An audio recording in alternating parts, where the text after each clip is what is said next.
siempre pensar en buenos panelistas, en buenos temas.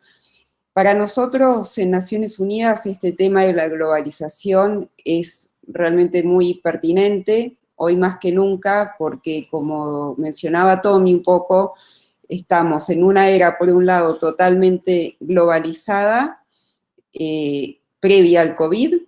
Estamos ahora en una situación de una pandemia global y sin embargo estamos aislados unos de los otros y un país de otro también, que es algo realmente casi sin precedentes.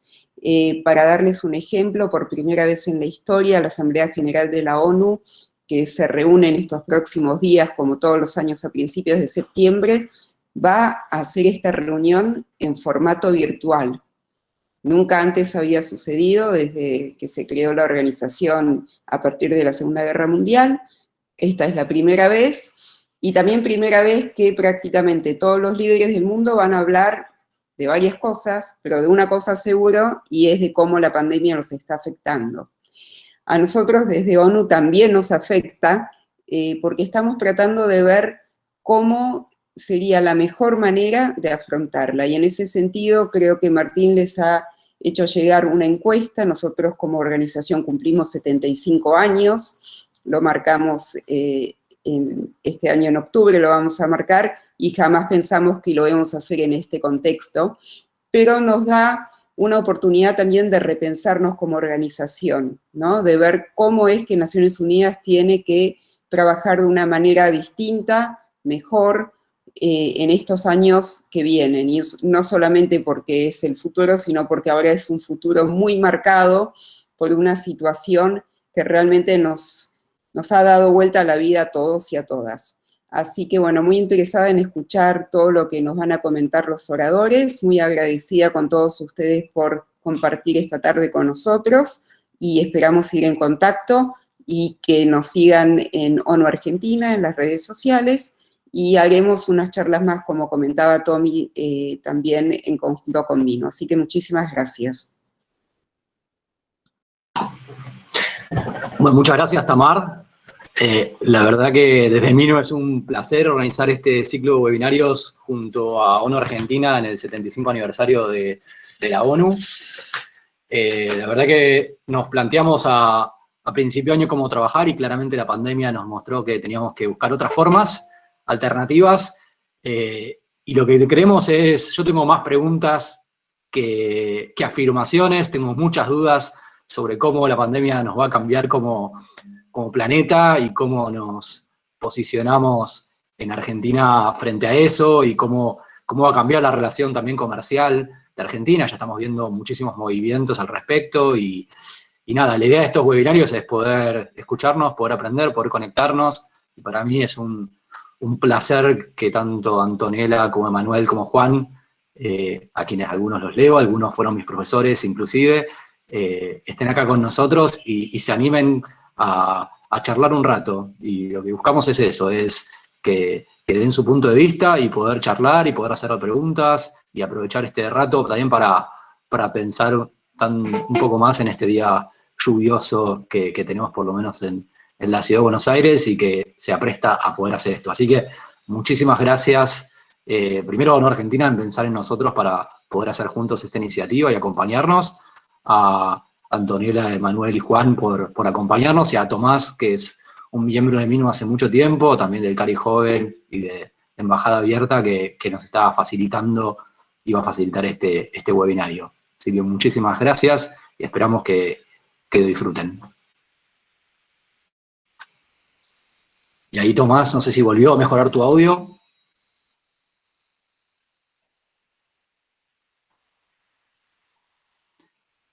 Tomás, lo hemos perdido. Bueno, creo que Tomás está con unos problemas de conectividad, así que voy a ir presentando a nuestro primer panelista del día de hoy.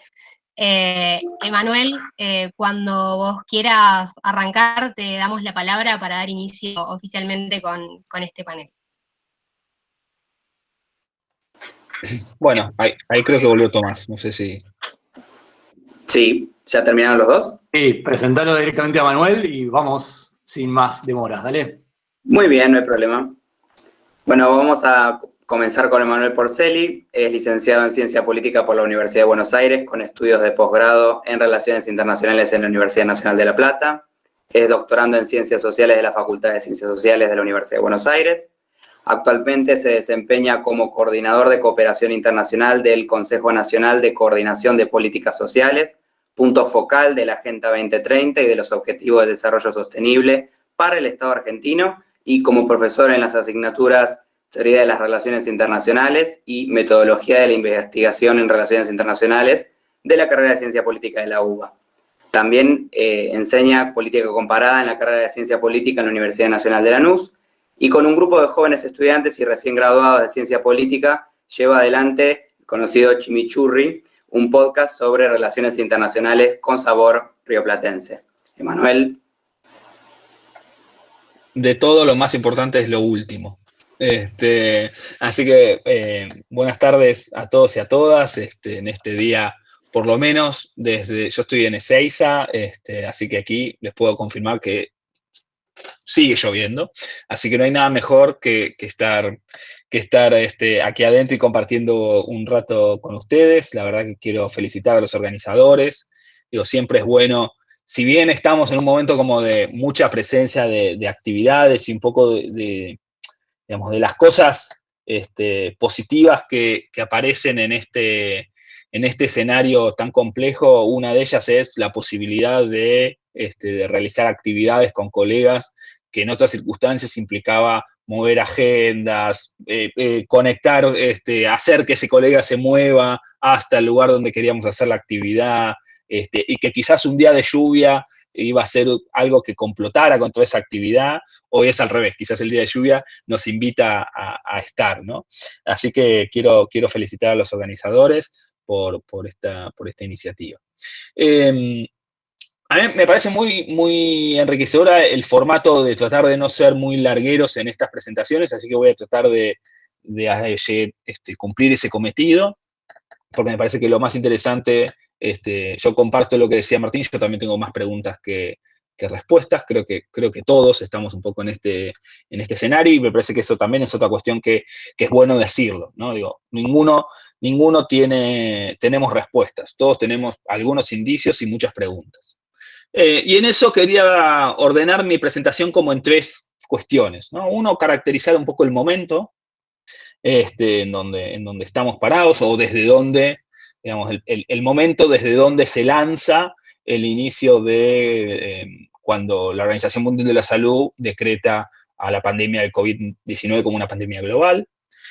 El segundo lo titulé como la vacuna, o pensar las vacunas, ¿no? Más de una, no solo la vacuna al virus, sino pensar un poco la vacuna a esta situación en la cual estamos transitando. Y tercero, quería compartir algunas reflexiones o algunas preocupaciones en cuanto al campo disciplinar de las relaciones internacionales, ¿no? Digo, vamos a tratar de ser bien sintéticos y en todo caso dejar abierto a que si aparecen otras cuestiones más para más adelante, poder profundizar, ¿no? Digo, en principio me parece que de la misma manera que sería ridículo decir que la Primera Guerra Mundial es el resultado de un asesinato, es ridículo decir que la crisis que estamos transitando es el resultado de un virus, ¿no?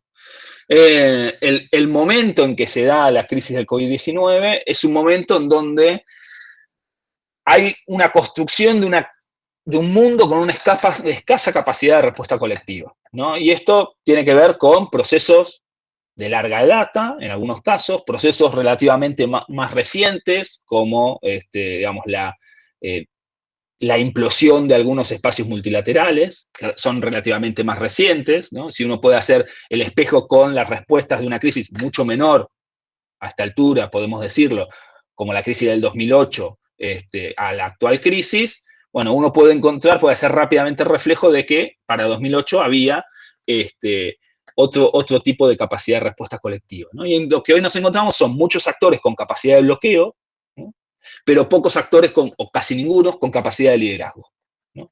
Entendiendo que ese liderazgo muchas veces no es solamente la capacidad de construir una agenda de trabajo, sino también hacerse cargo de algunos de esos costos de esa agenda de trabajo, ¿no? Entonces, en ese sentido, parece que no tenemos actores con capacidad de liderazgo, o con una capacidad completa de liderazgo, ¿no? Posiblemente lo que tenemos son algunos liderazgos coyunturales para algunas cuestiones. Pienso en la rápida reacción china de enviar insumos médicos, ¿no? Y que lo mandaban con las banderitas y con alguna frase, como fueron a Italia, como llegaron aquí, ¿no? Un poco ese intento de capacidad de liderazgo, pero eso no lo podemos considerar como un liderazgo en términos de la magnitud de la crisis que estamos transitando.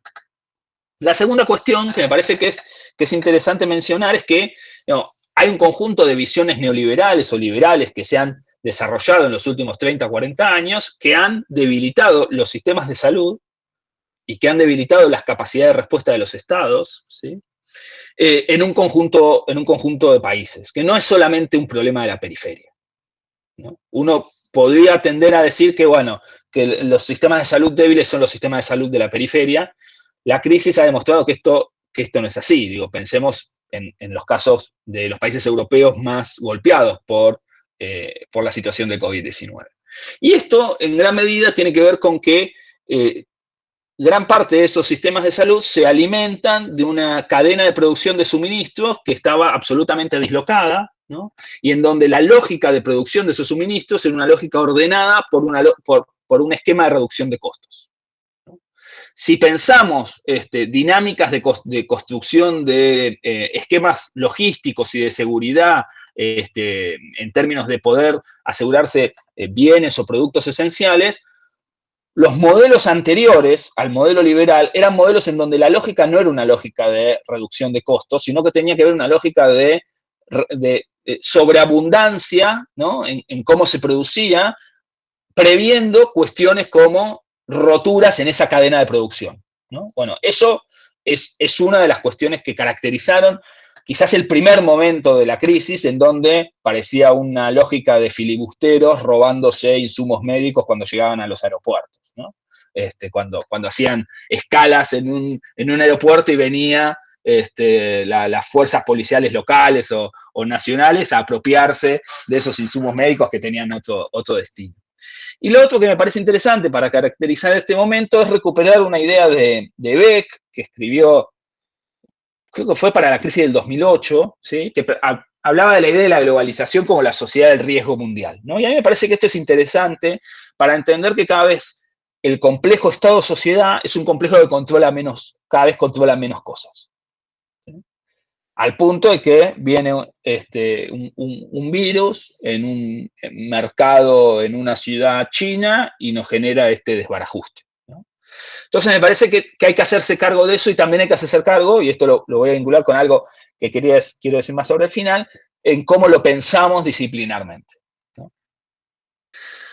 Después yo decía, bueno, cómo pensar la vacuna, o cuáles son las vacunas, ¿no? O dónde están los escenarios de salida.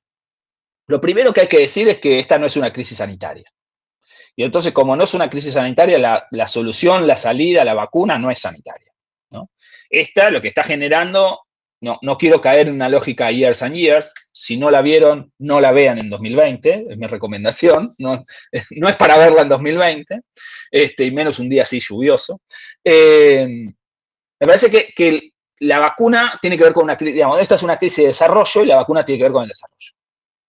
Y en poder construir una agenda de discusión que permita abrir un poco esa caja, ¿sí? Que es una caja que en la retórica está presente, que en la agenda de Naciones Unidas está presente, pero que cuesta a veces construir los incentivos para que eso camine, ¿no? Digo, pienso en la agenda medioambiental, por ejemplo, pienso en la propia agenda de la discusión por la inequidad, en la distribución de la riqueza en términos globales, ¿no? Hay un montón de cuestiones que en algún punto la situación de la crisis del coronavirus nos pone una señal de alerta muy grande. Me parece que por el otro lado es necesario reconstruir algunos espacios de cooperación internacional y regional, ¿sí? Porque no hay solución aislada al virus, ¿no? Digo, de la misma manera que sucedió con otras enfermedades o con otras situaciones de este estilo, no hay solución, ¿no? El virus ya demostró que las fronteras son una construcción absolutamente artificial entre los estados, pero que por más que nos bloqueemos y nos cerremos, el virus entra igual. Y en ese sentido hay que rescatar las redes instaladas, ¿no? Lo que nos está mostrando hoy un poco el escenario de la vacuna, y aún así los escenarios regionales, es que hay un conjunto de redes instaladas previas, que por más que hay un escenario como de desarme de esas redes, continúan por debajo funcionando, ¿no? Digo, y en esto me parece que hay ejemplos en la región en donde vale la pena mencionarlos. Digo, el que se me viene a la cabeza claramente es, por ejemplo, frente a la retórica antirregional y anti-Mercosur que aparece en nuestra región, es el Mercosur que pone fondos por parte del FOSEM para el trabajo, digamos, y eso está financiando parte de los trabajos en red por debajo, sin presencia mediática, de laboratorios argentinos y brasileños, ¿sí? Más allá de que eso en la retórica presidencial no aparece. Y me parece que lo último es que la verdadera vacuna que hay que hacer tiene que ver con los movimientos nacionalistas, los movimientos que plantean una especie de nacionalismo que es epidemiológico, pero también es nacionalismo en términos generales, porque en verdad la verdadera vacuna tiene que ver con curarnos en salud respecto de cuidar la democracia como organización política y social, ¿no? Digo, el descontento que muchos de estos sectores canalizan, obviamente es anterior a esta crisis, pero esta crisis acelera o le da un marco nuevo, ¿sí?, a ese descontento, ¿no? Y no es casual que las manifestaciones que vemos en diferentes puntos del globo tienen las mismas consignas. Y esto es relativamente novedoso, ¿sí? Digo, o sea, no es simplemente una discusión contra el gobierno tal o cual. Cuando vemos que las mismas consignas están en Berlín, en Buenos Aires o en alguna otra, o en Madrid, ¿no? Bueno, aquí hay otra cosa. No es solamente un problema no es un problema nacional. Y en este sentido, para terminar, quería poner arriba de la mesa 2 o 3 cosas para pensarnos como parte de una disciplina, ¿no? Que muchos de aquí formamos parte, aunque sea pequeña. Me parece que es clave tratar de tener una mirada más compleja sobre el escenario regional, ¿no? Y sobre el escenario global.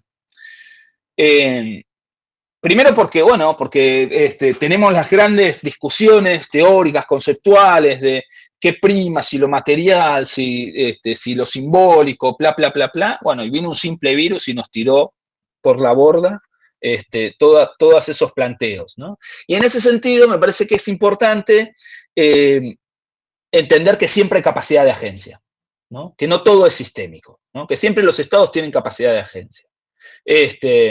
Y que es necesario reconocer eso y poder dar cuenta de eso, que a veces es más difícil, es más sencillo construir una retórica más simplista desde entender las grandes líneas sistémicas y entender bueno, todos estamos ahí adentro y no hay mucho margen de maniobra. Me parece que la realidad nos está demostrando que es mucho más compleja.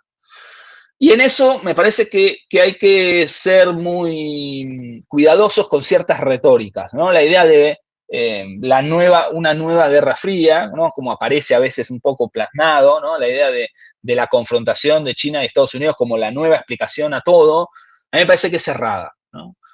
Primero porque es una narrativa desde el poder, y entonces eso hay que poder desmenuzarlo un poquito, que tiene consecuencias y que construye también una forma de mirar las cosas, ¿no? Y vuelvo a conectarlo con lo anterior, en donde pareciera que el resto de los que no somos China y Estados Unidos no tenemos nada que jugar en ese partido, ¿no? Somos espectadores, ¿no? Entonces, ahí hay que ser cuidadosos con cómo la disciplina nos disciplina, ¿no? En esa construcción de esas retóricas. Y después voy a retomar algo que escribió, esto es un guiño para Juan, escribió Stephen Wall hace unos días, ¿no? En donde de forma muy, muy clara, pero poco tardía, desde mi punto de vista, descubre que lo doméstico tiene un peso central en lo internacional, ¿no? Y esto me parece interesante porque rompe el mito de las esferas separadas, ¿no? Digo, las relaciones internacionales como campo disciplinar se construyó bajo un mito absolutamente necesario para constituirte como disciplina, de decir, bueno, en verdad las relaciones internacionales son una cosa y la ciencia política o la política doméstica o la American Politics son otra cosa, ¿no? Acá hay anarquía, acá hay un Estado, entonces son cosas totalmente distintas. Y eso tenía que ver con un mito fundante, que es válido en términos de construcción disciplinar, y a partir de ese mito fundante aparecía la idea que aquellos países, como los países de la periferia, como el nuestro, en donde las políticas exteriores muchas veces se bandeaban de un lado al otro en función de cómo eran el resultado de las tensiones domésticas, se los planteaba como una anomalía, ¿no? Es decir, bueno, en verdad, lo que hay acá es la incapacidad de construir los intereses nacionales que son permanentes, bla, bla, bla, bla. Bueno, en verdad, lo que hoy Wald está demostrando es que la incidencia de lo doméstico sobre lo internacional es clave, ¿no? Y que esas esferas están mucho más pegadas de lo que muchas veces la construcción disciplinar nos dice que lo está. Y entonces me parece que el escenario de la pandemia del COVID-19 nos pone arriba de la mesa esa cuestión, ¿no? Esa falsa dicotomía entre esas dos esferas. Espero no haberme excedido mucho y lo dejamos para acá y seguramente hay cosas más interesantes para escuchar. Muchas gracias, Emanuel. Vamos entonces ahora con nuestra segunda oradora, Antonella Perini. Le recordamos a los participantes que pueden o bien dejar sus preguntas escritas por el chat, por moderación, o después también, en el momento de la interacción con los tres oradores, solicitar ahí que se habilite el micrófono y poder formular la pregunta, ya sea a alguno de los oradores en particular o al panel en general. Vamos entonces a presentar a la segunda oradora. Antonella Perini es licenciada en Relaciones Internacionales por la Universidad de San Andrés y magíster en Relaciones Internacionales Europa-América Latina por la Universidad de Bolonia. Actualmente realiza una maestría en Ciencias Sociales de Internet en el Oxford Internet Institute de la Universidad de Oxford. Es coordinadora de Proyectos de Asuntos del Sur y asistente de investigación en el Oxford Internet Institute. Cofundó el Youth IGF Argentina y fue representante de América Latina y el Caribe en el Comité Ejecutivo de la Unidad Constitutiva de Usuarios No Comerciales de la Corporación de Internet para la Asignación de Nombres y Números, más conocida como ICANN. Así que, Antonella, tus 10 minutos. Bueno, muchas gracias, Tomás, y a todo el equipo de Minu por la convocatoria. Un poco sí, o sea, mi intervención y mi aporte a esta charla, a este debate, va a girar un poco en torno justamente a Internet, a cómo las tecnologías digitales son usadas como instrumentos de política exterior, sobre todo en un momento en donde toma foco o énfasis las facilidades o las bondades que tiene a veces Internet para el desarrollo económico, etcétera, como también ha mostrado también cómo puede ser utilizado para censura también dentro del contexto de pandemia. Y para eso quisiera tomar dos ejemplos en los cuales vimos a las tecnologías en el centro de disputas políticas y comerciales, y que a partir de algunos hechos puntuales tomaron más visibilidad durante estos meses, que tiene que ver con la prohibición de Huawei para el despliegue de 5G en algunos países, y de TikTok en India, Estados Unidos, y que son hechos que de alguna forma han visibilizado la geopolítica alrededor de Internet. En el caso puntual del conflicto en torno a 5G, se da en un contexto particular donde Huawei donde está dominando todo lo que es la investigación y desarrollo de 5G y tiene la mayor cantidad de patentes. China venía estando ausente de las discusiones sobre 3G, 4G y demás, donde Estados Unidos y otros países habían estado como actores centrales en ese despliegue, pero que desde 2012 esta compañía china hizo un esfuerzo, así como con otras compañías chinas, un esfuerzo coordinado para estar presente y de alguna forma dominar esta construcción de redes 5G, que tiene mucho que ver, ¿no?, con estrategias a largo plazo de autosuficiencia y demás, y donde también, bueno, fue aumentando su presencia en reuniones globales alrededor de los estándares operativos y demás. Conocemos, bueno, en muchos casos, bueno, parte de los últimos meses giró alrededor de esta disputa de Estados Unidos, China por la cadena de suministro, por el uso de equipos de Huawei para el despliegue de 5G, etcétera, pero que eran discusiones que ya se venían dando y que las había iniciado, por ejemplo, Australia en su momento, con preocupaciones de si podía ser utilizado, si podía haber una puerta trasera y cuestiones de seguridad nacional que estaban en el foco de las razones por las cuales plantear a Huawei como un actor a tener a cuidado. Y más recientemente, a mediados de julio en Reino Unido, fue el último país miembro de la alianza entre servicios de inteligencia Five Eyes, donde participan también, además de Australia, Estados Unidos, Canadá y Nueva Zelanda. Fue el último en prohibir la compra de equipos Huawei a partir de diciembre de este año. Y días después Francia siguió y pidió a operadores locales que dejen de usar Huawei. Ahora todas las miradas están en Alemania, que toca decidir, y dijo que lo iba a hacer en otoño, bueno, otoño de Europa, primavera de Argentina, y que de alguna forma también lo que puede llegar a hacer, o sea, puede llegar a mover el tablero, como también de alguna forma es esto, ¿no? O sea, si es tanto esta dicotomía China-Estados Unidos, pero también Europa ha venido teniendo sus posturas en cuanto a soberanía tecnológica. Entonces también es un poco ver hacia dónde va y hacia dónde se juegan esas cuestiones, y si va meramente a una cuestión política y de rivalidad, incluso comercial, Estados Unidos-China, ¿no? Esto, bueno, se da en un contexto de pleno despliegue de 5G que había iniciado el año pasado, pero que con la pandemia de alguna forma puso a prueba toda la infraestructura de Internet, que se vio la necesidad de acelerar este proceso de despliegue de 5G para dar respuesta tanto a la gran cantidad de demanda que se requería, sobre todo en industrias y demás, como también mayor acceso a zonas remotas. Y esto también en un esfuerzo, en el caso de China, por ejemplo, por seguir continuando con esta apuesta en inversiones para la expansión de 5G, teniendo en cuenta como que esto es primordial para la recuperación económica del país posterior a la pandemia. Y el segundo evento es el que se dio a principios de agosto, que fue cuando Trump firmó 2 órdenes mediante las cuales prohibía hacer transacciones con empresas chinas, ByteDance, que es la propietaria de TikTok, y después con la empresa también propietaria de la mensajería WeChat.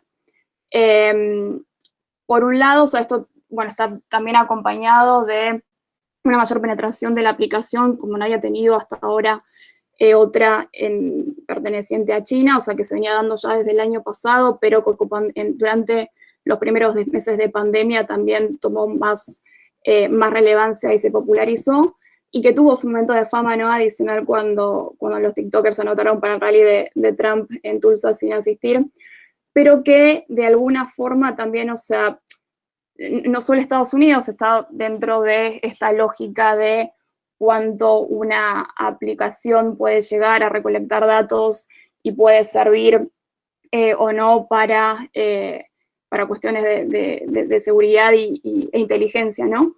Sino que también India había antes prohibido la aplicación, que era India justo digamos, la audiencia más grande que tenía hasta el momento TikTok. En todo caso, en el caso de Estados Unidos,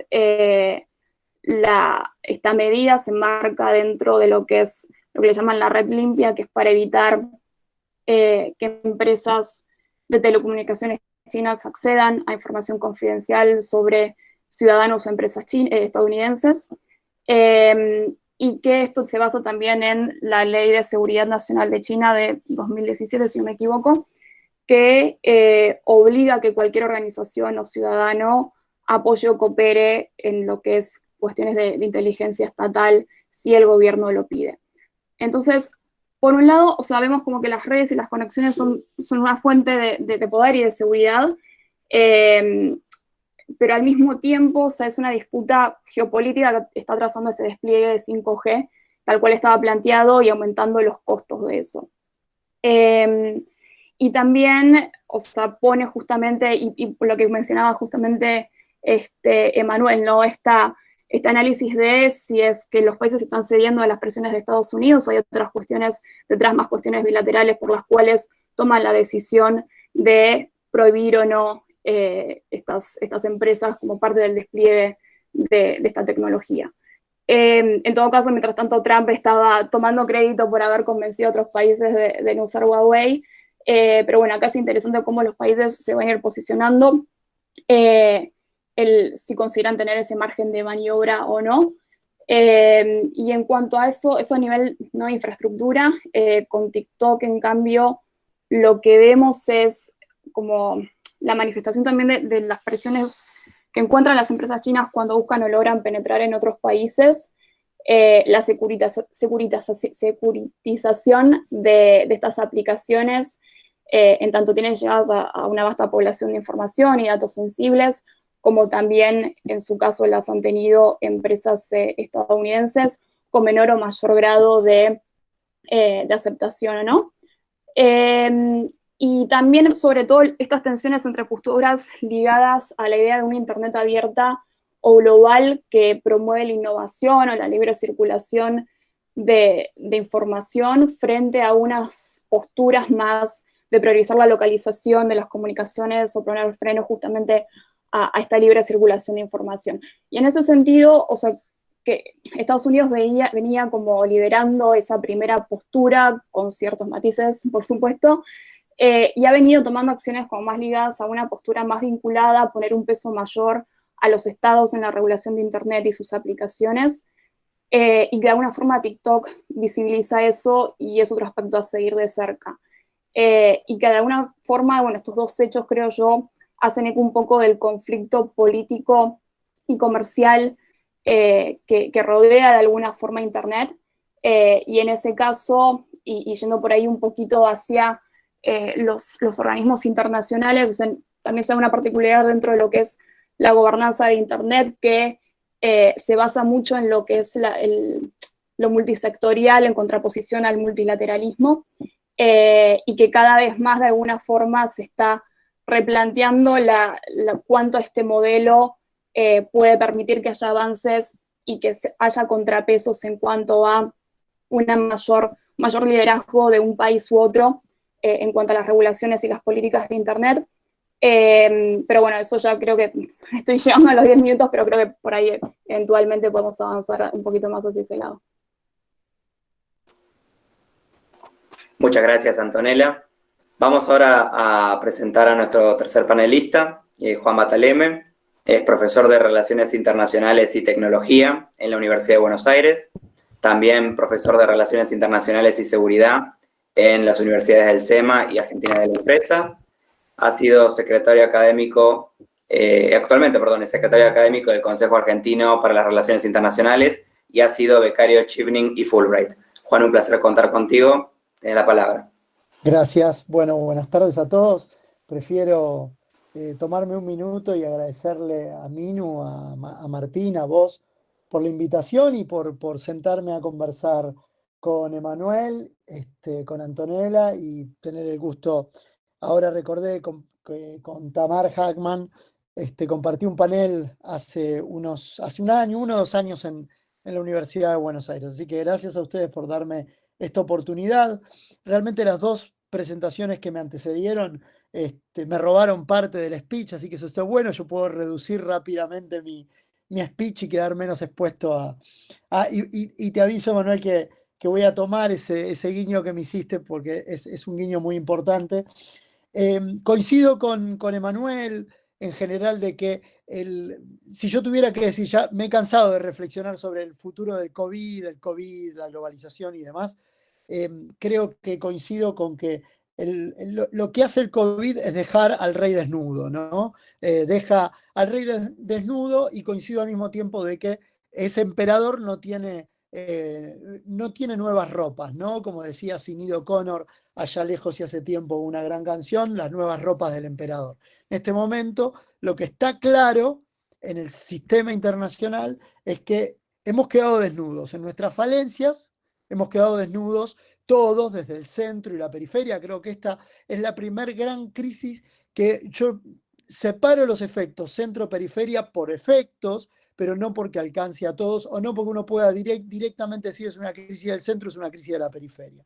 Yo creo que coincido claramente con eso. Y ese punto que señala Emanuel, que hace énfasis en el 2008, pone la clave, los puntos sobre ella, que era el multilateralismo.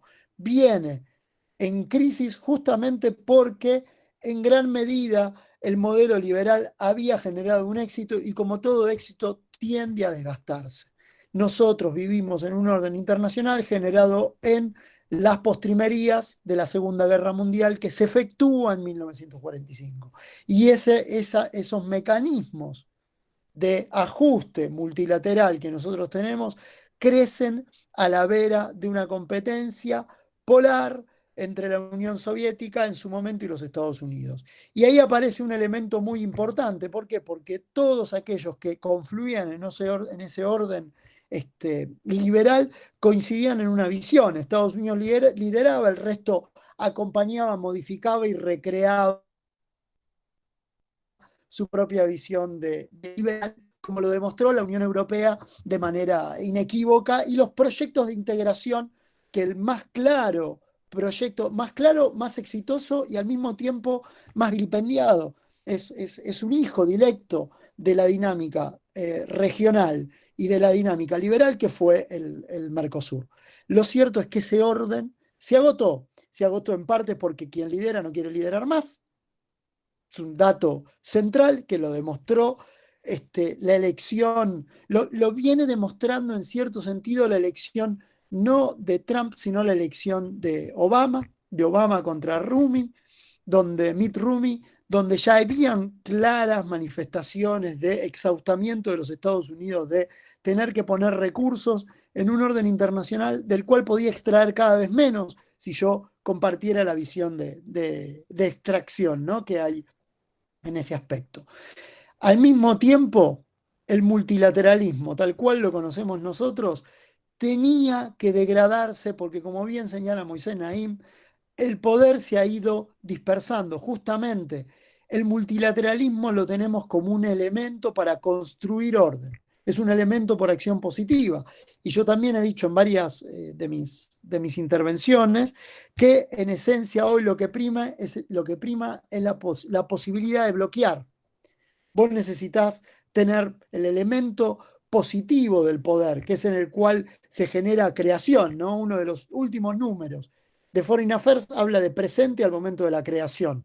Bueno, hoy estamos todos presentes, no al momento de la destrucción, porque lo cierto es que los elementos constitutivos del orden liberal todavía siguen funcionando, con limitaciones, pero siguen funcionando. Por eso no digo presente al momento de la destrucción, pero sí decimos presente al momento del bloqueo, porque en cuanto a algún actor no le gusta algo, tiene la capacidad efectiva de bloquear. Pero lo que hace más complejo, como bien señalaba Emanuel, que esa complejidad hoy se agrega la idea de actores no estatales. ¿Sí? Y los actores no estatales tienen una capacidad de deslegitimar increíble para los hombres de Estado, digamos, ¿no? Weber, cuando pensó Estado y sociedad, no pensó en los términos de bloqueo que tienen hoy distintos actores de la sociedad civil. Entonces, creo que este es un dato central. Nosotros seguimos pensando en términos weberianos cuando deberíamos estar pensando en términos post-weberianos. Y esto es un punto que dejo para la discusión. El segundo punto que me resulta importante es que recién Antonella hablaba muy bien de la tecnología 5G, pero la clave es que la tecnología 5G no hace otra cosa más que blanquear algo que de vuelta estaba antes del coronavirus, ¿no? La verdad es que nosotros nos movilizamos rápidamente al mundo virtual gracias a las tecnologías 4G. El 5G todavía no está. Físicamente nosotros operamos con un 4G y operamos con reglas establecidas pre-pandemia, por así decirlo. ¿Y cuál es el dato clave en este punto?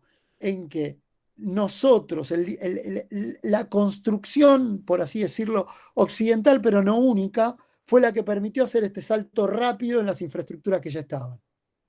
El ejemplo más concreto y más efectivo es que si nosotros hubiéramos tenido la gravedad en términos pandémicos, que fue una pandemia, con el H5N1 o con el SARS, este salto no lo hubiéramos podido hacer nunca. Y el dislocamiento de la economía global hubiera sido mucho mayor. Entonces, acá viene un dato que es importante y que se vincula con lo que se estaban señalando recién. La pelea no es por el 5G solamente, es una pelea que se viene dando previo a la pandemia, perdón, que es una pelea por accesos, ¿sí? Accesos a múltiples niveles. Y lo que deja blanqueado muy bien la pandemia es que los accesos hoy son diferenciados, con los problemas que eso genera, ¿sí? Porque nosotros somos parte de una élite global que está relativamente bien conectado, pero hay un gran número de personas que no está conectado y que el 5G no le va a resolver el problema de conexión. O sea, que en esa disparidad existente, no importa si es 4G o 5G, sino que lo que deja bien en claro la pandemia es la desconexión de gran parte del planeta, y justamente es eso lo que está haciendo a la economía a nivel global. Entonces el desafío del 5G es cómo vamos a lograr conectar a un número mayor de gente, un número mayor de personas, ¿no? Yo creo que ahí hay un elemento muy importante para mantener en cuenta. ¿Cuál es el otro componente que se enlaza con esto? En que el modelo norteamericano de Internet, el modelo impulsado de Estados Unidos de Internet, era un modelo de global connectivity, ¿no? Y en ese modelo de global connectivity, los norteamericanos hicieron uso y abuso de las ventajas que tenían. Snowden y más tarde, perdón, Snowden y antes Assange nos mostraron los riesgos que hay de un mundo altamente conectado.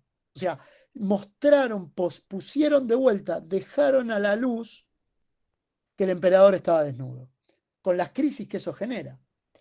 Ahora bien, nos vamos a un modelo de Internet partida, pero a nosotros politólogos nos va a tener que llevar a una discusión muy seria de lo que llamamos la segunda imagen, porque una cosa es una Internet dominada o con sistemas de contrapeso que funcionan en lógicas democráticas, y otra cosa es una Internet centrada en modelos autocráticos.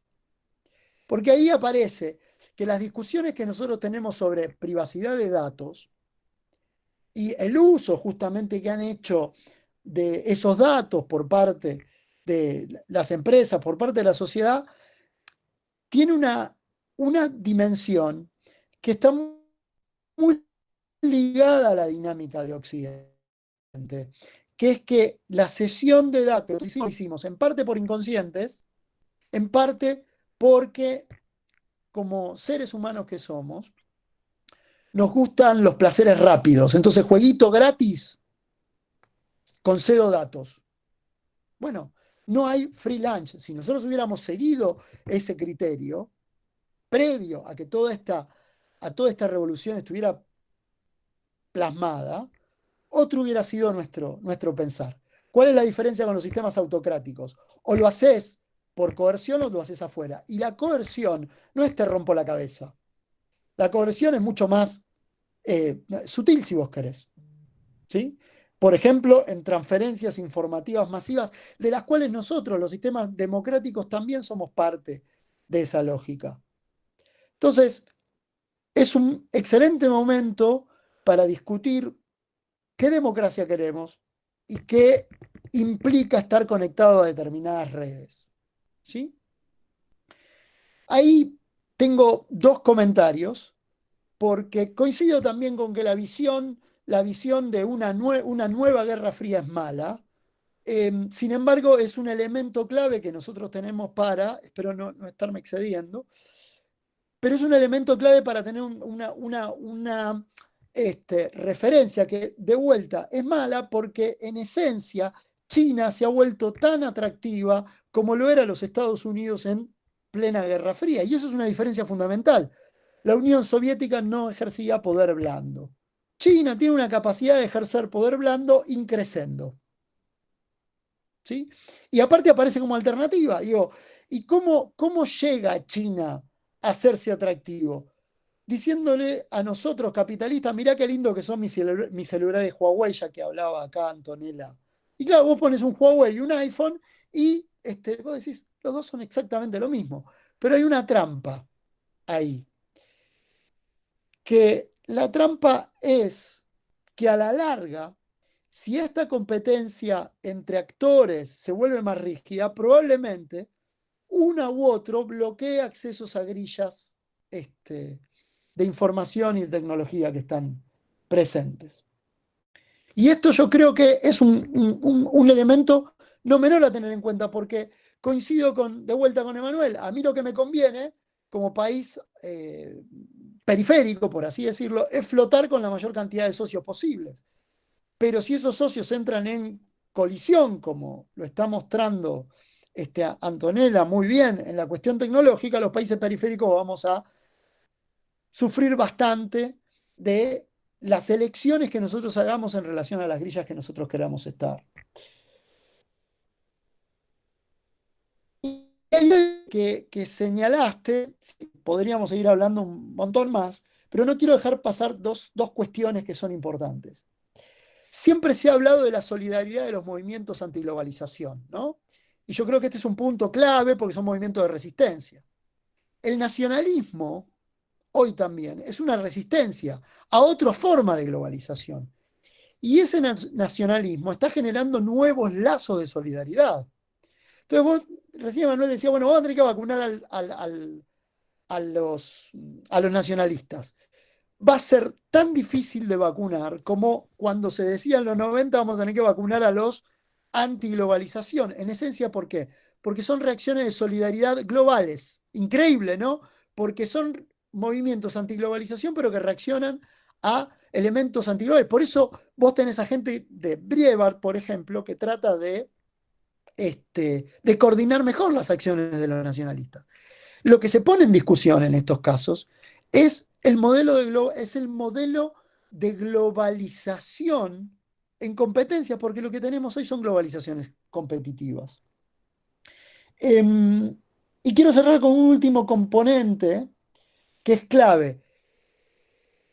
No por nada, Rusia y China avalan modelos de gobernabilidad, como el que señalaba muy bien recién Antonella, que son multilaterales. ¿Por qué? Porque en la multilateralidad pesa el Estado, pero pesa un tipo particular de Estado, donde los negocios son sobrevolados por el Estado.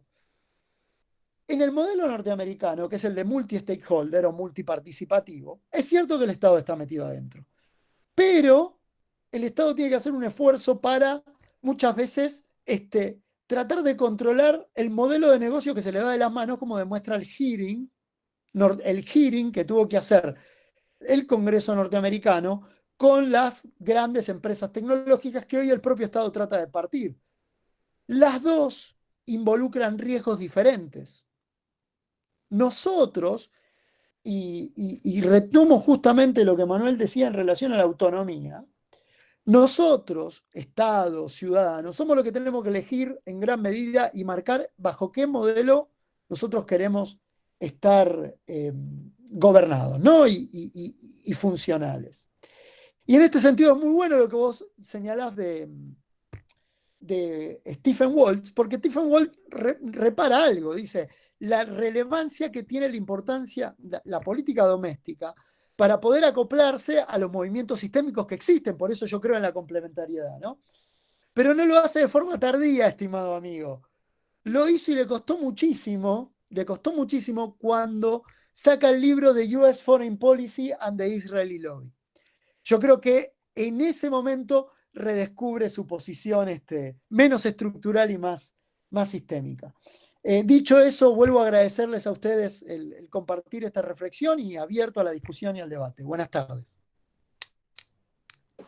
Bueno, muchas gracias, Juan. Antes de comenzar ahora sí con las preguntas de la audiencia, pueden empezar a tipear o pues, a pedir la lista de oradores.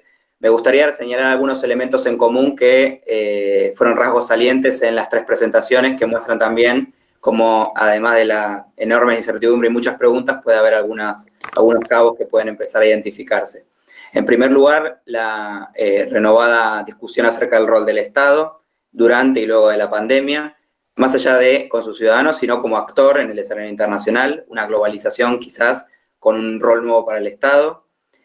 Además, los cambios en los costos y la búsqueda de márgenes de maniobra diferentes por parte de los distintos estados, grandes y pequeños. La idea de aumentar seguridad, una palabra que en la globalización se ve olvidado.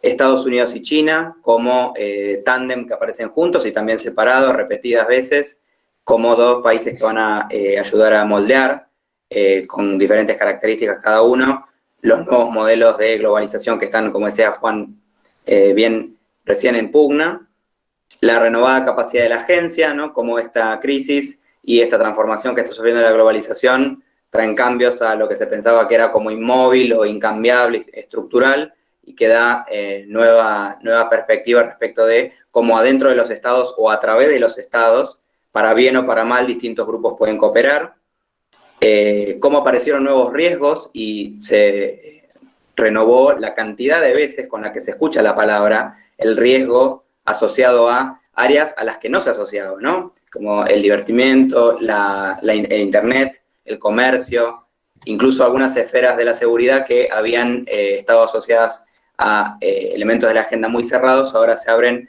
también a, por ejemplo, las cuestiones de salud, que es lo que estuvimos viendo en los últimos meses. La cooperación también fue algo que se menciona en las 3 ponencias, algo fundamental para pensar la reconstrucción post-pandemia. El nuevo rol de la tecnología en las relaciones internacionales, algo que en este mismo momento estamos presenciando como clave para poder tener el encuentro y que también es clave en cómo la diplomacia y las relaciones internacionales están de alguna manera siguiendo adelante en el contexto pandémico. La necesidad de nuevos liderazgos, un agotamiento en los liderazgos tradicionales y la búsqueda por parte de las sociedades y en el multilateralismo que se ve en crisis de nuevos liderazgos, nuevos tipos de liderazgo, no solamente nuevas figuras. Y por último, la cuestión de la desigualdad en sus muchas facetas, también como un elemento que pudiera añadir inestabilidad o nuevas problemáticas en el escenario internacional. Bueno, ahora sí, pasando a las preguntas. Una primera pregunta que iba dirigida específicamente a Manuel, tiene que ver cómo crees que contribuye la institucionalización de la Agenda 2030, que tiene que ver con los Objetivos de Desarrollo Sostenible también de Naciones Unidas, y la localización, estimamos en Argentina quizás, para construir mayor voluntad política y social para las transformaciones que son necesarias en la pospandemia. ¿Hacemos tipo ping-pong? Sí, no hay problema. Hay algunas que son, tenemos algunas de la audiencia por escrito, otras que nos van llegando a través de las redes. Vale. Si hay un orador particular, Dale. que hay más que intervenir de todo, otra idea, o hacer pelea, como habíamos dicho antes, en la antesala no hay ningún problema. La idea es pelearse también, sanamente. A mí me parece que a ver, el proceso de reconocimiento de la Agenda 2030 como un horizonte me parece que es un proceso interesante, ¿no? Y que muchas veces desde las relaciones internacionales lo miramos como de costado.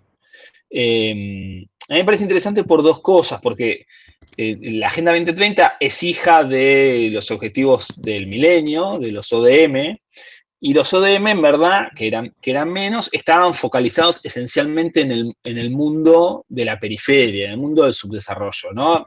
Estaba un poco apalancado en la idea de cierta idea de 2 velocidades, y que en verdad lo que había que hacer era, bueno, poner objetivos para que estos que están retrasados puedan acoplarse al mundo, a la globalización, pongámosle la etiqueta que más nos gusta. A mí me parece interesante que en algún punto la Agenda 2030 lo que pone es un escenario mucho más global, y por eso me parece que puede ser relevante como una plataforma de mínimos comunes denominadores pensando en el escenario más para adelante, ¿no? Ahora, a eso hay que construirle un conjunto de incentivos que no sé si están tan claros, ¿no? A nivel global, ¿no? Porque ahí lo que empieza a aparecer son algunas cuestiones que nos ponen arriba de la mesa este escenario, ¿no? Digo, corro un cachito solo para poder pensarlo juntos, ¿no? A mí me gustan los fierros, me gustan los autos, ¿no? Y hay algo que caracteriza a los autos más viejos o hasta a veces algunos autos más de marcas premium, es que están pensados para que puedan utilizarse hasta un 20, un 30, un 40% más por sobre lo que está diseñado, ¿no? Una característica de los autos alemanes, por ejemplo, es esa, ¿no? Digo, los materiales están preparados para que si digamos, si el auto dice que tiene 200 caballos, ese mismo motor podría soportar 250 o podría soportar 300, ¿no?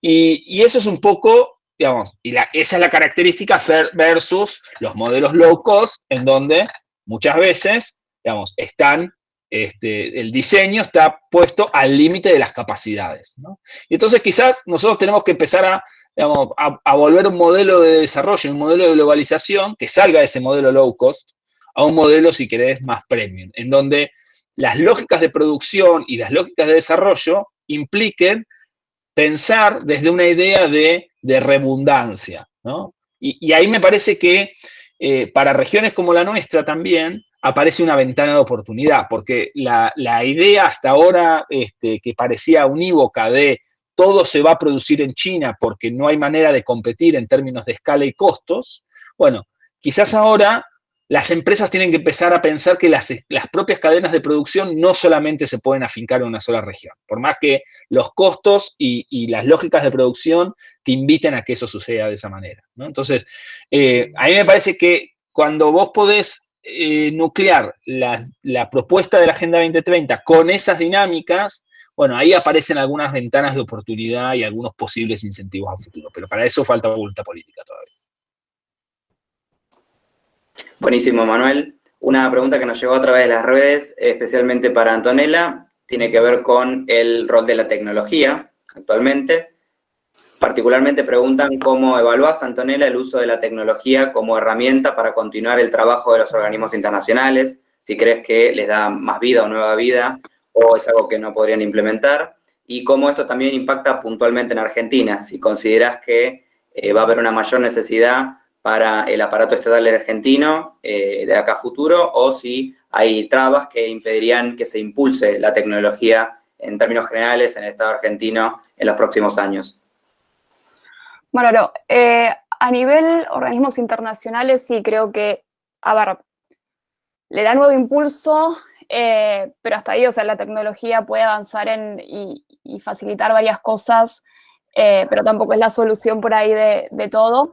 Sí ha permitido, y creo que también las distintas agencias de la ONU, desde las distintas iniciativas de FAO, de UNESCO, etcétera, que también han empezado con más fuerza a tener como eje transversal la tecnología y el acceso, sobre todo teniendo y considerando el contexto pandemia. Y en el caso de Argentina, ahí ya me es un poco más complicado y difícil dar una respuesta por ahí más tajante.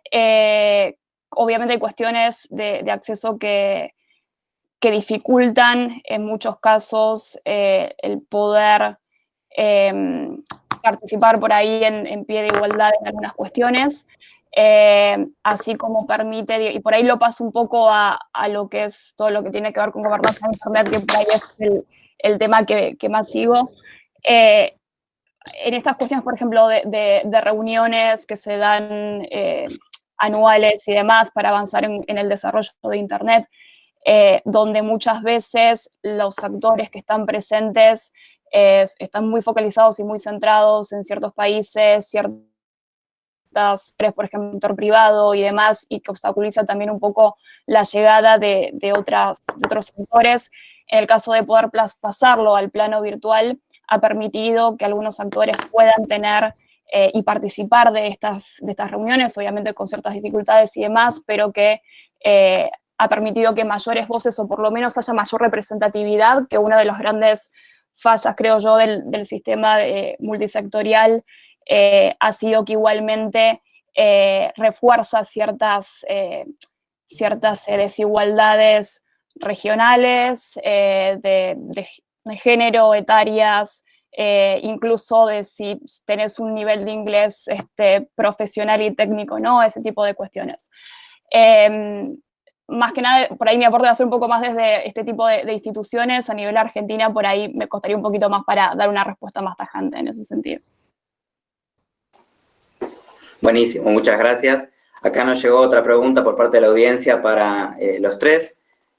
tiene que ver con los dos actores que salieron también mencionados en las 3 exposiciones, si creen que la pandemia aceleró la competencia o la guerra entre China y los Estados Unidos en la primacía o, digamos, el liderazgo por lo menos en distintos planos, telecomunicación, informática, los alimentos, etcétera, o si en realidad lo que hizo fue traer nuevas variables a la mesa, digamos, cuánto de nuevo hay, cuánto de antecedente, que es algo que también los 3 mencionaron, hay en esta dinámica entre las dos superpotencias, y en relación a esto último, a lo mejor alguna reflexión de cuál es el rol y el camino que debería jugar y tomar la Argentina, sea en el plano económico o por la cuestión de los recursos, o también pensando en el escenario regional, ¿no? La relación entre estos dos actores también con nuestro contexto, el contexto doméstico.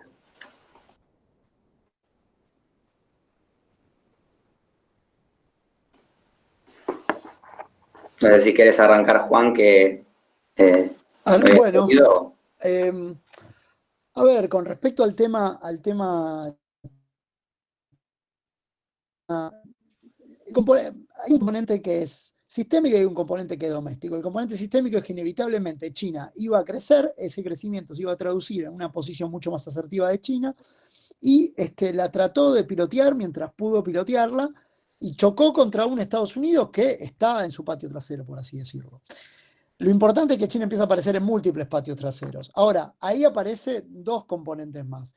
Uno, Xi Jinping, que es el encargado de conducir la maquinaria política china y que establece un objetivo claro, concreto de generar el efecto que el poder material China tiene, ¿no? Y por otro lado, un Estados Unidos que era renuente a enmarcar a China como una potencia, como diríamos nosotros, revisionista, a un Trump que la marca como una potencia revisionista si nos paramos en Estados Unidos, ¿no? Yo creo que ese componente está. ¿Qué es lo que hace la pandemia? Da el canal, el arma humeante, por así decirlo, ya que dice, ven que yo decía que China era un problema comercial, bueno, también ahora es un problema de seguridad nacional y es un problema biológico, por así decirlo.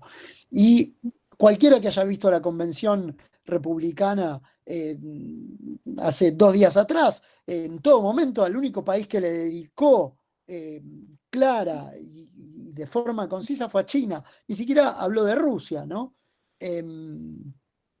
Y es un elemento importante porque Rusia está ahí, sigue siendo un actor relevante. En cambio, Biden dice, bueno, con China vamos a llevar bien, con Rusia vamos a llevar mal.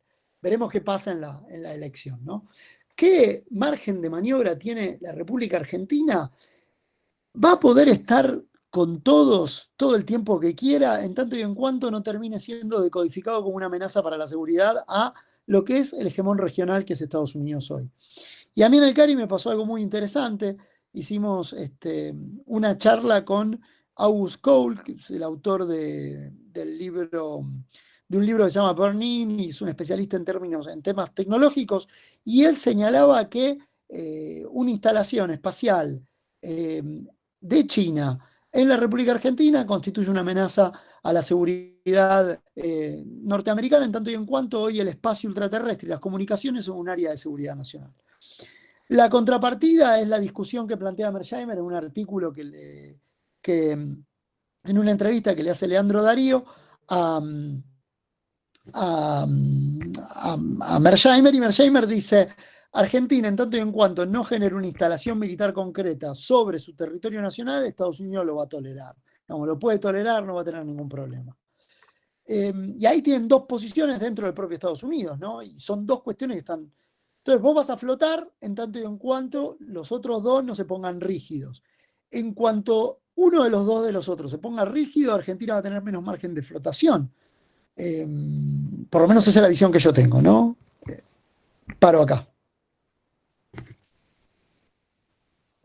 Sí, por ahí complementar un poco, creo que también, y yendo directamente a la pregunta de la guerra esta entre comillas, entre China y Estados Unidos, creo que la pandemia también, o sea, yo voy más por el lado de que trajo estas nuevas variables a la mesa o se visibilizó de otras maneras, China siempre tuvo estas estrategias más largoplacistas, también hay cuestiones culturales ahí en juego. Y esto siempre, o sea, creo que también, ¿no? el BRI, el Belt and Route Initiative, la iniciativa de la franja y la ruta, que de alguna forma también en esa expansión ha tenido esta táctica más bilateral de ir por el hub and spoke, ¿no? Ir haciendo las relaciones bilaterales con los distintos países, no a partir de uno ir expandiéndose. Creo que esto también se vio, por ejemplo, y lo pasa al plano internet en mi caso, también en las cuestiones de la comunicación y de las operaciones de comunicación en redes sociales, cuando se visibilizaba las distintas ayudas sanitarias y de insumos sanitarios y médicos que se fueron llevando a los distintos países, y que las operaciones de comunicación eran específicas en relación a la ayuda que había prestado China, por ejemplo, a Italia y demás, ¿no? Creo que de alguna forma y puntualmente en ese caso yo veo como parte de una estrategia y tácticas que ya se venían dando, por lo menos en el caso de China, y que se visibilizan de nuevas formas, o dadas las circunstancias en estas pequeñas cosas, en el caso de pandemia.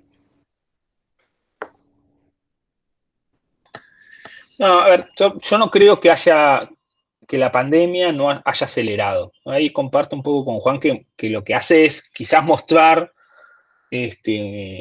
una retórica más virulenta, ¿no?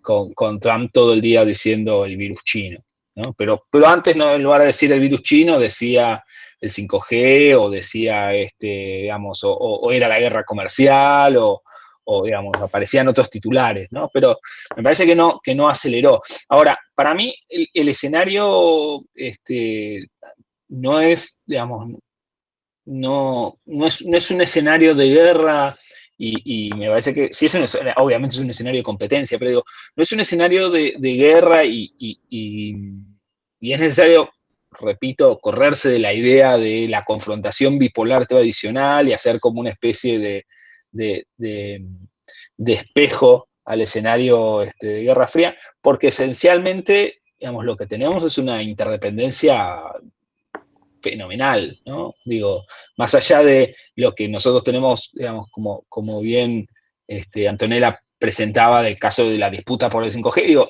la discusión por el 5G lo que demuestra, y es un poco lo que pone arriba de la mesa, es que el modelo de producción en donde la innovación tecnológica era Estados Unidos o Estados Unidos / Japón y China era la factoría, es lo que se rompió. Y entonces, pero aún así, la factoría de las principales empresas norteamericanas siguen siendo en territorio chino o zonas circundantes, ¿no? Digo, Juan decía, un Huawei y un iPhone se parecen. Sí, claro, se parecen, están producidos en el mismo lugar, ¿no? La diferencia es que uno dice diseñado en California y el otro dice diseñado en China, ¿no? Pero entonces me parece que ahí también hay una cuestión. ¿Cuáles son los márgenes de maniobra para tensionar esa cuerda? Bueno, yo creo que en ese escenario los dos tienen algunas fortalezas, pero también múltiples debilidades, ¿no? Digo, porque ya ha pasado, ¿no? Cuando Trump empezó a imponer barreras arancelarias al acero, ¿no? Y las propias empresas norteamericanas dijeron, pará, porque eso me genera, digamos, entonces yo no puedo producir, porque o los costos para producir se me van por las nubes, porque tengo que importar el acero de otros lugares, y entonces eso me modifica el esquema de producción. Entonces, digo, las retóricas nacionales o las retóricas de confrontación muchas veces tienen actores al interior de los propios estados que ponen señales de alarma. Que en el caso de los Estados Unidos, para nosotros esto es como más evidente, más transparente, porque podemos ver más fácilmente los diferentes actores que están participando y que entran en tensión, y en el caso chino parece una cosa como más incólume, ¿no? Más coherente, cohesionada, pero sabemos que no es así, digamos, y que en verdad hay múltiples actores que están jugando ahí, y que no todos los actores tienen los mismos intereses o los mismos agendas en tensión con los Estados Unidos. Ahora, para pensar la situación de la Argentina, digo, yo creo que la capacidad de agencia que tiene un Estado como la Argentina nunca es nula, ¿no? Que siempre hay márgenes de maniobra. Y en ese sentido creo que la construcción, digamos, la necesidad de reforzarse regionalmente es la mejor manera de asegurar márgenes de maniobra en esta tensión que Juan planteaba, quizás de forma un poco más dramática. Y en ese sentido, me parece que ahí hay algunas cuestiones que los últimos años han sido preocupantes, ¿no? Digo, el desmantelamiento y el proceso de dinamitación, digamos, de dinamitar plataformas regionales de trabajo y de coordinación de política, a mí me parece que es un error, y que ha sido un error autoinfligido de la capacidad de maniobra de los estados en la región, y especialmente de estados como el nuestro, ¿no? De estados medianos, pero no tan medianos, digamos. De los medianos, digamos, de peso entre pluma y mediano, ¿no? Más que para países como Brasil, obviamente. Entonces, me parece que el desafío tiene que ver con cómo se construyen esos escenarios. Digo, hoy tenemos en la agenda la discusión por la situación del BID, que en algún punto se cruza en esta misma cuestión. Y entonces, ¿cómo se resuelva eso? Bueno, va a ser un elemento más que va a ampliar o achicar los márgenes de maniobra. Buenísimo. Retomando un poco la situación regional y como anteúltima pregunta, va para cualquiera de los tres, pero estaba originalmente dirigida para Antonella. Pensando en el contexto regional y la importancia de esta palabra que está, esta voz que está saliendo repetidas veces que tiene que ver con el 5G, ¿cómo evalúan la situación en América Latina de conectividad, de Internet en general, o las cuestiones que tienen que ver con el impacto de las arquitecturas o la lucha entre distintos tipos de arquitecturas 5G en la región, del punto de vista de la conectividad, por ejemplo, evaluando la situación actual, en el caso de la pregunta para Antonella y para Juan y para Emanuel, qué áreas que a lo mejor no pensamos que van a ser afectadas por esto van a terminar siendo afectadas, conociendo un poco más del tema.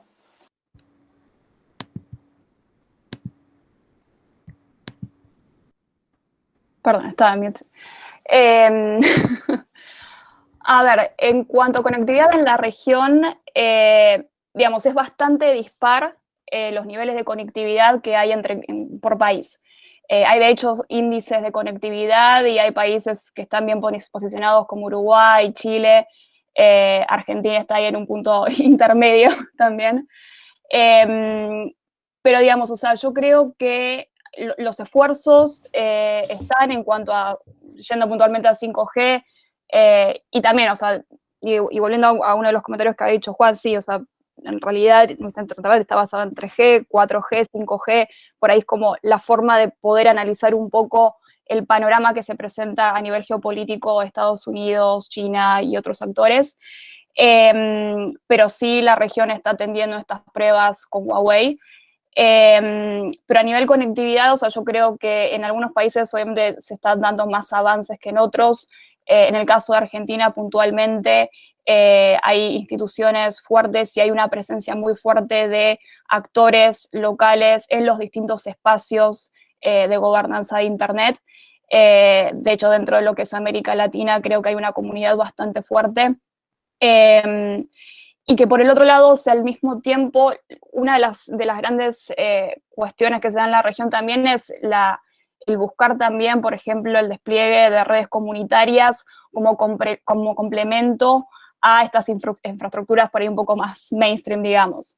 Y creo que en ese sentido también, digamos, no es que no sea solamente en la región, lo hay en las otras, pero en América Latina hay una fuerza y hay un movimiento bastante fuerte para poder conectar de esta manera los distintos lugares por ahí más remotos, y que hay muchas iniciativas en ese sentido, y en Argentina también las hay. Entonces creo que en ese complemento de una comunidad fuerte, más actores por ahí más descentralizados que también están buscando soluciones a eso, creo que vamos de alguna forma hacia un despliegue, una instalación de infraestructura un poquito más avanzada de lo que veníamos teniendo.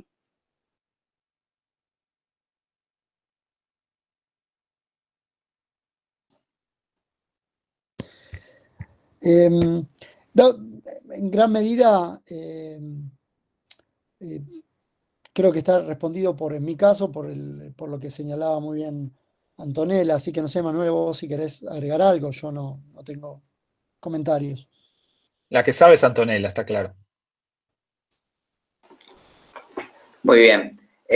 Bueno, para terminar, una última pregunta en general, sobre todo pensando en la audiencia y en la clave también que inspira a las instituciones que coorganizan o que auspician, pensando en las nuevas generaciones o el rol de la juventud o qué mundo en las próximas décadas sobre todo tendrán que enfrentar o que tendrán que jugar con estas nuevas reglas de juego. Nos consultaban desde las redes, así en orden de aparición, Emanuel, Antonella y Juan, si tuvieran que caracterizar a la globalización que se viene con 3, también pueden ser 2, no se preocupen, palabras, ¿cuáles serían las principales, no? Porque esta última globalización de las 3 décadas que nos anteceden tuvo ciertas características y le podríamos poner algunos hashtags o etiquetas, entonces la pregunta sería, así más en clave novedosa, ¿qué 3 hashtags y qué 3 características centrales veríamos en esta nueva globalización, ¿no? Sería interesante usar algunos memes, capaz, más que hashtag. También, pero bueno, me parece que lo que está claro es que vamos a un escenario más desordenado, digamos. Entonces, un primer hashtag podría ser desorden. En términos, no en términos de caos, sino en términos de la ausencia del orden liberal que Juan comentaba, digamos, del orden liberal post-45 y su segunda, digamos, versión 2.0, que para mí es más, el 2.0 es post-70 más que post-90. Me parece que es, digamos, el primer dato es ese, es un dato del desorden, digamos, de la ausencia también de una narrativa. A mí me parece que la otra cuestión es una ausencia de una narrativa unívoca, que si bien eso sí es más post-90, ¿no? Digo, había un meme dando vuelta en donde salía Francis Fukuyama y gente corría, ¿no? Y decía, no quieren que les cuente cuál es el fin de la historia, ¿no? Entonces, un poco es eso, esa narrativa unívoca de los 90 que empezó a desgranarse en el siglo XXI, al inicio del siglo XXI, hoy está claro que no está, entonces me parece que también un segundo hashtag tiene que ver con eso, con ausencia de narrativas unívocas. Y un tercero me parece que tiene que ver con que en función de esa ausencia de narrativas unívocas y que tiene que ver con la construcción de sentidos, ¿no? Y también en términos de ese desorden, a mí me parece que el tercer hashtag tiene que ver con que siempre hay espacio de maniobra, ¿no? Para las sociedades, para las empresas, para los movimientos sociales, para los estados, ¿no? En todos los sentidos, ¿no? En los sentidos, si se quiere, más propositivos, como en los sentidos más preocupantes o más contestatarios, más reaccionarios, ¿no? Me parece que lo dejaría por ahí. Bien, ahí sigo. Creo que voy a tirar 2 hashtags, les debo el tercero. Pero el primero creo que sería tensión entre distintos modelos, tensión sí, en esta lógica y cómo analizar lo contemporáneo, que a veces lo analizamos con miradas más históricas, otras más futuristas. Creo que en todo sentido hay tensión. Y el segundo, y que creo que está bastante ligado por ahí a lo que mencionaba Emanuel hace un ratito, en este margen de maniobra yo lo veo más y trato de alejarlo con el hashtag local porque sería como bastante contradictorio, pero sí hashtag por ahí especificidades de cada país que pueden permitir que su posición en el orden internacional también varíe con respecto a, por ejemplo, vecinos donde inicialmente se podrían pensar que son contextos similares, pero no. Creo que esos serían mis 2 hashtags, sí. Bien, entonces mi comentario va a ser el siguiente. Dado que Antonella usó 2 hashtags, yo me voy a agarrar uno para mí y vamos a quedar equilibrados. Es sencillo y sin explicación. hashtag less open, hashtag less free, hashtag more turbulent, and hashtag more connected. Y las contradicciones y la explicación lo dejo para otra conferencia. Espectacular. Bueno, buenísimo, muy buenas líneas para pensar también. Todo está por escribirse y por verse, así que está muy bueno. Les agradecemos mucho a ustedes panelistas por las fantásticas exposiciones y por la amabilidad ante el bombardeo de preguntas. Les recordamos a todas y todos los participantes que el próximo webinar va a ser dentro de 2 semanas, el 16 de septiembre. Tiene que ver con justamente los avances tecnológicos, así que va a ser bastante temático y va a haber muchas cosas que va a estar bueno retomar. Seguro vamos a usar de insumo los hashtags para introducir la reunión. Que vamos a estar subiendo la grabación de los webinarios en las plataformas, así que estén atentas y atentos. Y que no olviden completar la encuesta por el 75º aniversario de Naciones Unidas que dejamos ahí en el chat y que después también vamos a ir difundiendo con los flyers. Les agradecemos muchísimo por la oportunidad de compartir este espacio. Nos alegra mucho siempre poder pensar estas cuestiones tan importantes de una clave regional, argentina, y también con ciertos aspectos que pongan en alza las cuestiones de la juventud. Muchas gracias y nos vemos en el próximo. Un abrazo grande. Adiós, y gracias. felicitaciones por la actividad y que terminen bien el día. Gracias, me Hasta sumo luego. y un gusto haber compartido el panel con ustedes. Adiós.